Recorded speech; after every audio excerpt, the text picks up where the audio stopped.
hello, Sanford. Welcome to another exciting episode of The Source. And it's good to see you, Bianca, here on the desk. This is great. Yeah, I think it's going to be a trend this year. I know we're missing Officer Townsend, and only because she's not here behind the desk today. She's actually working behind the camera today. Is she? Because there she is. She's been feeling a little under the weather. So if you can imagine this, Would she lose her voice? Her voice is a little hoarse and she can't speak as much. It's a late Christmas miracle. It's shocking, isn't it? Must be that New Year's resolution. So what do we, I know we started off the year here. We've had a couple of episodes, but I know it's always one of the things we want to promote is prevention. And do we have some interesting things to talk about? You know, new trends maybe? As much as I want to call it a new trend or a new advice or crime prevention information, it's the old stuff, but we've got to bring it back up again because we do have a little bit of an uptick in vehicle burglaries again.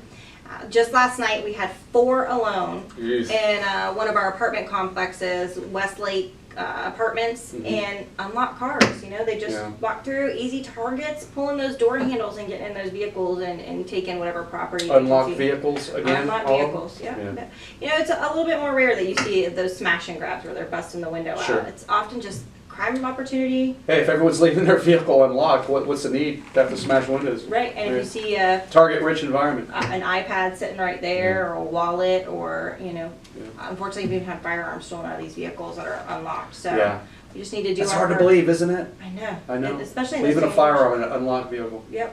And when we do get them enough, that or leaving it in the vehicle altogether. Correct. Yeah. People think that if it's hidden in a compartment in the vehicle, it's safe, but we just get complacent. And look, I got to do the same thing. I do the hashtag 9 p.m. routine. Right. I live it. Right. And make sure that vehicle's locked and everything out of those valuables are out of there. Right. Very good. Look at you learning the hashtags. Right. How much progress has been made? Come a long way, haven't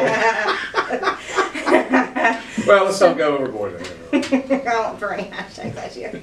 All right. So the beginning of the year, also talk about crime prevention, it seems to be where we get the most amount of scams happening. Yes.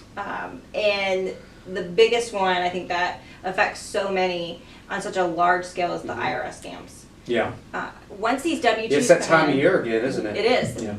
I think that some of these con artists and scam artists, the clock gets ticking because once the year resets, all the IRS W-2 forms and getting your tax returns kind of come wide open. Sure. So the sooner you get your tax return filed and in, you have there's less of a chance of somebody getting your information and filing falsely and getting that money. Because that's what you hear is I think there's a lapse in when you're getting the information when you can file. Next thing you know, people are going to file and they receive notice that they've already filed. Right. And then they're like, what? Right. And here we go. And so it makes sense. If you file in February, March, that's 2 months that window of opportunity. Correct. Sure.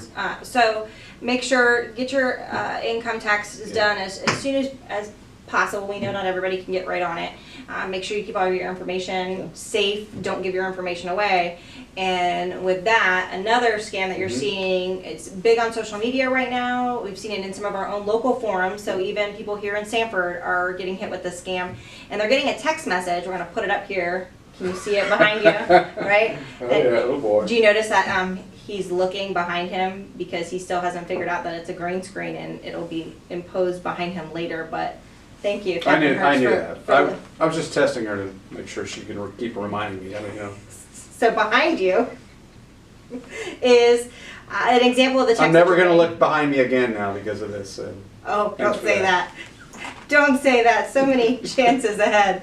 So the text that you'll get will say something that you're getting a package from FedEx and click on a link for your delivery preferences. And when you click on that link, it brings you to something from a fake Amazon page. Okay. Fake one. Amazon is not endorsing not anyway. Not involved in any of this. Nor is FedEx. FedEx, And you click on the link and it's asking you to re-enter some of your information, including your credit card information, to get a free package or gift from Amazon. And people are doing it, entering their credit card information, and here we are 3 weeks into the new year and they're getting their bank accounts wiped, and it is. It is. So if you ever, one thing we can teach you about these fraud scams, no legitimate company, reputable company, will contact you asking for that specific information. Right. They're going to have you go into their system that you normally do. Sure. And go through the proper channels that way. Right. You know, and on that note too, I say this for the IRS as well. You get any calls from anybody proclaiming to be from the IRS, I would never trust that. No. Only thing, God forbid, IRS, they send you certified mail. Believe me, they'll send you a certified letter if they want to get a hold of you. Right, They won't be calling you. Yeah, they're not telling you going to there's say a problem that. with your taxes. Yeah, or that somebody's coming out to serve a warrant Yeah. for your arrest in 2 days if you don't get them a. That's right, Bianca. We do have those. Unfortunately, the reports of those every year as well. Of people calling in fear they've been contacted by someone who's representative of the IRS saying that they're going to be arrested, and it's absolutely a big scam, and it's a real shame. But it puts people in fear. People are trusting, and it's the last thing they want to do is have a problem like that. So it's a real shame that they victimize based on that trust and that vulnerability for that. But don't buy any of that stuff. IRS will send you a letter if they want to get a hold of you.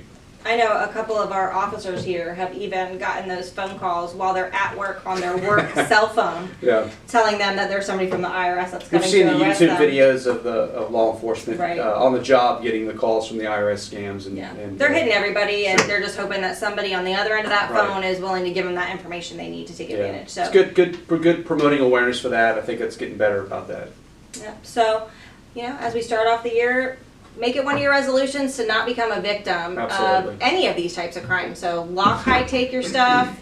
Don't give anybody that you don't know your personal information, and have a safe year and a year where all of your personal stuff is protected. That's right. And then how do we always like to end these segments? Keep it safe, Sanford.